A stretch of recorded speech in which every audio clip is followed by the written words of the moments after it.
নমস্কার। আজকে আমি আবার একটি রেসিপি আপনাদের সামনে তুলে ধরব। আজকে আমি একটু পাবদা মাছের একদম সিম্পল একটা ঝোল বানিয়ে দেখাবো আপনাদের, যেটা কি এই গরমের জন্য খুবই পারফেক্ট। যা গরম পড়েছে, এতে এই পাতলা ঝোলটা খেতে শরীরের জন্য খুব ভালো, আর খেতেও খুব সুস্বাদু লাগবে। তার জন্য সব থেকে আগে আমি কড়াইটা গরম করে সর্ষের তেল দিলাম। মাছ বা মাংস এগুলো সর্ষের তেলেই বেশি ভালো লাগে। খুবই সাধারণভাবে মাছের ঝোল করে আমি বানাচ্ছি পাবদা মাছের ঝোল।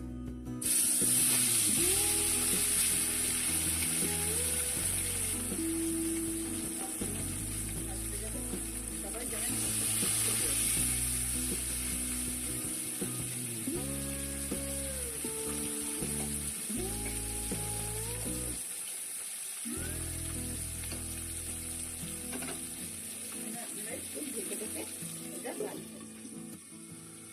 খুবই সামান্য উপকরণে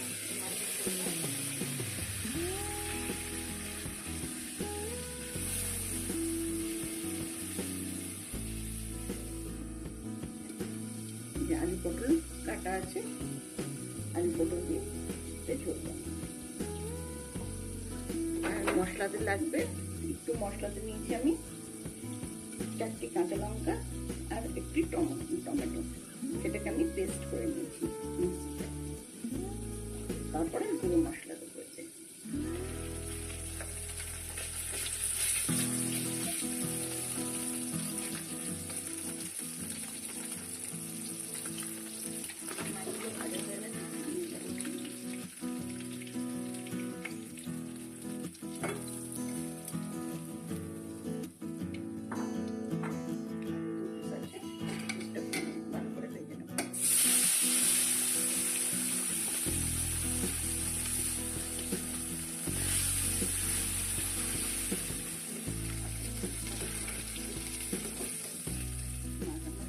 ভাজা হয়ে গেল, এবার আমি মাছগুলোকে উঠিয়ে দিচ্ছি। পুরো মাছ ভাজা কমপ্লিট। এবার আমি এর মধ্যে দেবো কালো জিরে আর একটা শুকনো লঙ্কা দেবো।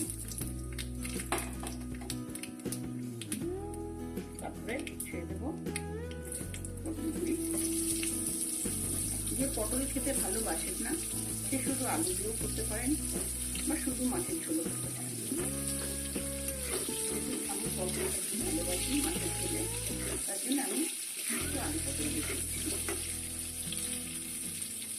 তাতে কি হবে, সবজিটাও খাওয়া হয়, মাছটাও খাওয়া হয়ে যায়।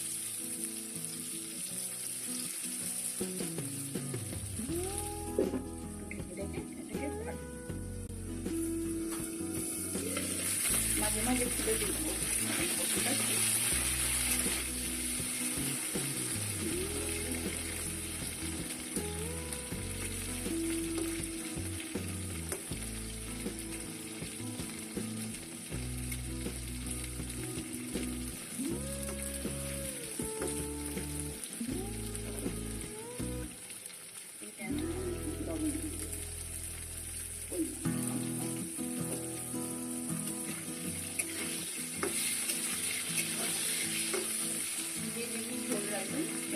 লবণ দিয়ে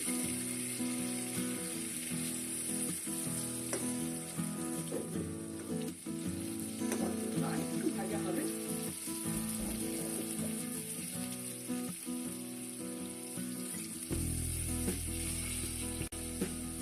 পটলগুলো যদি ভালো করে ভাজা না হয়, তাহলে কি হবে, একটু জল জল লাগবে। তার জন্য পটলটা একটু ভালো করে ভেজে নেবে।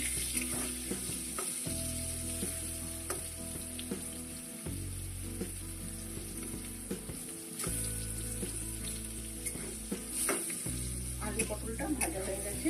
এবার আমি এতে টমেটো আর 3টে কাঁচা লঙ্কা যে পেস্টটা করে রেখেছি সেটা এবার দিচ্ছি। অনেক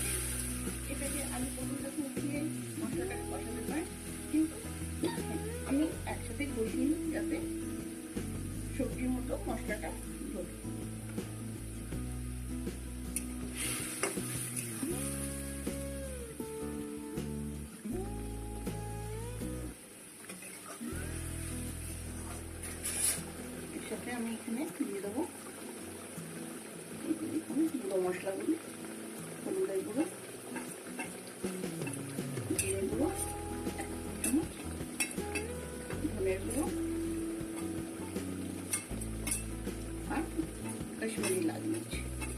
যেহেতু আমি কাঁচা লঙ্কা বেটে দিয়েছি সেই আমি আর ঝাল লঙ্কার গুঁড়ো দেবো না, আমি কাশ্মীরি মির্চ একটু কালারের জন্য দিলাম।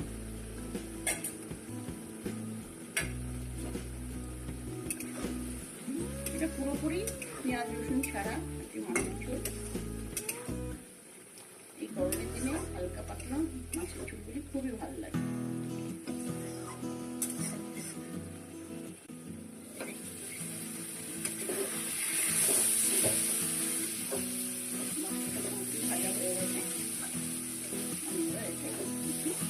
যে পরিমাণে আমি ঝোল রাখতে চাই সেই পরিমাণে জল,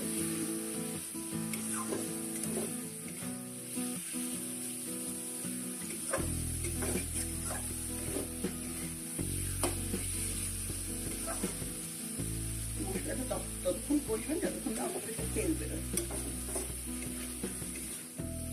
পুরোপুরি মশলার থেকে এখন তেল বেরোনো শুরু হয়ে গেছে। আপনারা যদি চান এতে আরেকটু তেল দিতে পারেন, কিন্তু গরমের দিনগুলো আমি একটু কম করে দিলাম।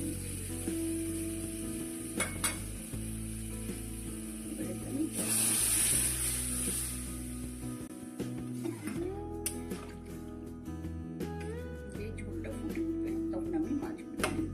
আলুটা দিয়ে সেদ্ধ হয়ে এসছে, ঝোলটা ফুটে গেলে এতে মাছগুলো ছেড়ে দেব। ঝোলটা পুরোপুরি ফুটে উঠেছে আর আলু পটলটাও সেদ্ধ হয়ে গেছে। এই সময় আমি মাছগুলো ছেড়ে দেবো।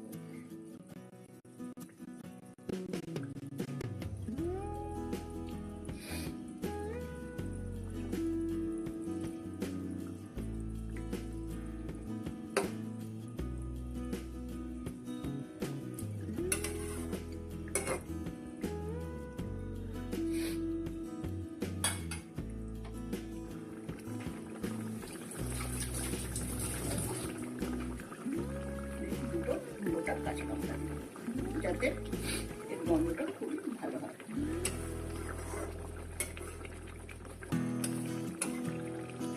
যার ঝালের প্রয়োজন হবে সেই লঙ্কাটা নিয়ে খেতে পারবেন। আপনারাও একবার এমনি করে মাছের ঝোল বানিয়ে দেখুন। একটু ফুটে গেলে আমি গ্যাসটা অফ করে দেবো।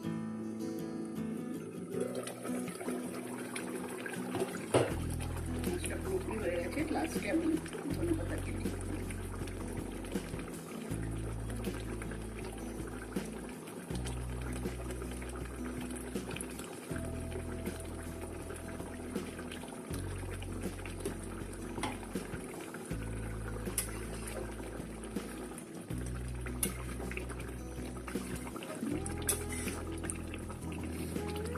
খুব বেশি ফোটাবো না যাতে মাছের মাথা ভাইয়ে সব ভেঙে যায়। এবার আমি গ্যাসটা বন্ধ করব আর কিছুক্ষণ স্ট্যান্ডিং টাইমে টাইম রেখে দেবো।